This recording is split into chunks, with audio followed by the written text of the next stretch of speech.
Welcome to Terrifying Tales, where the shadows come alive and the night whispers its darkest secrets. Here we delve into the eerie, unsettling, and the spine-chilling stories that haunt your dreams. From ancient curses to haunted houses, twisted legends to unexplained phenomena, we bring you the stories that send shivers down your spine and leave you questioning what lurks just beyond the edge of the light. In a small, mist-shrouded village nestled deep within the mountains of Japan, there stood an ancient house, long abandoned and cloaked in shadows. Villagers called it Yurei no Ie, or the House of Spirits. It had once belonged to a wealthy samurai family, but over the years it fell into ruin, its walls sagging with age, the wood creaking with every gust of wind. The story of the house was one that had been passed down through generations, whispered around campfires and in hushed tones late at night. It was said that a terrible tragedy had befallen the family that once lived there, and that their spirits, unable to find peace, remained trapped within its walls. The most terrifying of these spirits was a woman known only as O-Kiku.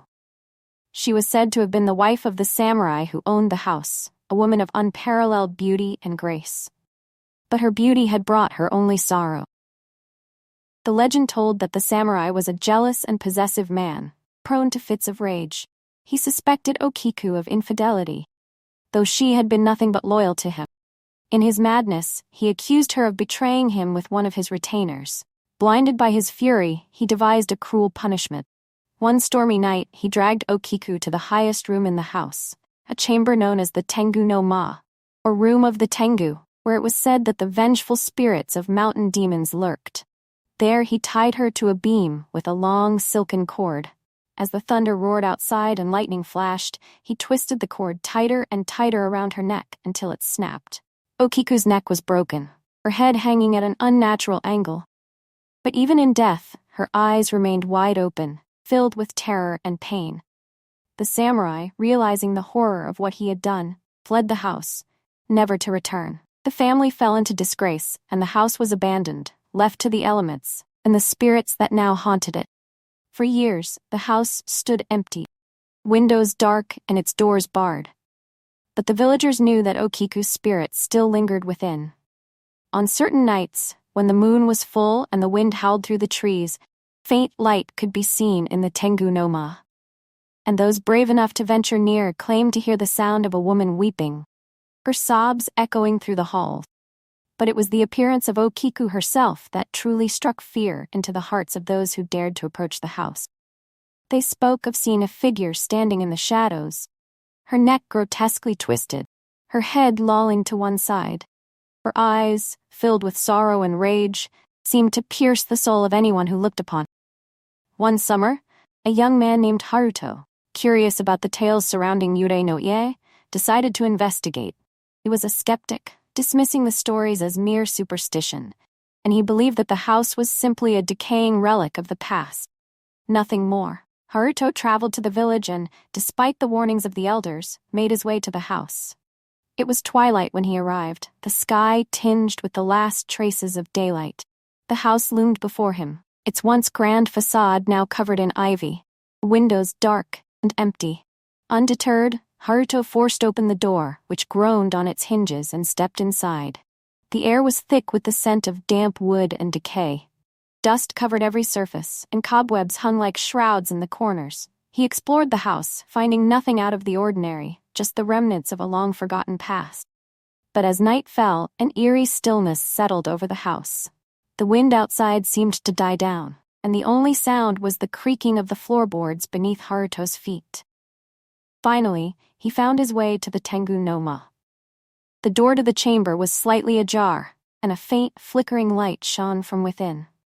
His heart pounded as he pushed the door open. The room was empty, save for a single, ancient lantern hanging from the ceiling, its flame guttering. The beam from which O-Kiku had been hung was still there, its wood blackened with age. Haruto felt a chill crawl up his spine as he approached the beam, his footsteps echoing in the silence. As he stood beneath it, the lantern suddenly flickered and went out, plunging the room into darkness. Haruto fumbled for his flashlight, but before he could turn it on, he heard it. A soft, mournful sobbing, coming from somewhere in the room. His breath caught in his throat as he slowly turned, his eyes searching the shadows. The sobbing grew louder, more anguished, and then he saw her. O-Kiku stood in the corner of the room, her figure barely visible in the darkness. Her long black hair hung like a curtain over her face, and her head was twisted at that horrifying angle, her neck bent as if it were made of rubber. Her eyes, glowing faintly in the dark, locked onto Haruto's. For a moment, he was frozen, unable to move or speak, his mind struggling to comprehend the sight before him. Then, as the reality of what he was seeing sank in, terror overwhelmed him. He turned and ran, stumbling down the stairs and out of the house, the sound of O-Kiku's sobs following him, growing louder, more desperate. As he burst through the door and into the night, he dared to glance back. Through the open doorway, he saw her standing at the top of the stairs, her head tilted at that grotesque angle, her eyes filled with a sorrow that seemed to reach out and grip his soul. Haruto fled the village, never to return. But the experience left him a changed man, his skepticism shattered. He spoke of the encounter to no one. But in the dead of night, when sleep eluded him, he would hear the faint echoes of O-Kiku's sobs, and he would see her twisted form in his nightmares. The villagers, hearing of his departure, knew what had happened, but they never spoke of it aloud. The story of O-Kiku and the Yurei no E became a cautionary tale, a warning to those who might be tempted by curiosity. The house, now more decrepit than ever, stood as a silent sentinel, guarding the restless spirits within. And on certain nights, when the moon was full and the wind whispered through the trees, the light in the Tengu no Ma would flicker, and the sound of a woman weeping would drift through the air. A reminder of the sorrow and tragedy that lingered within the walls of the haunted house. Thank you for joining us on this chilling journey into the unknown. If our tales sent shivers down your spine, be sure to hit that like button and subscribe to Terrifying Tales for more stories that will haunt your nights. Don't forget to ring the bells so you never miss a new tale of terror. Have a story you want us to explore? Drop it in the comments below. We're always on the hunt for the next haunting tale.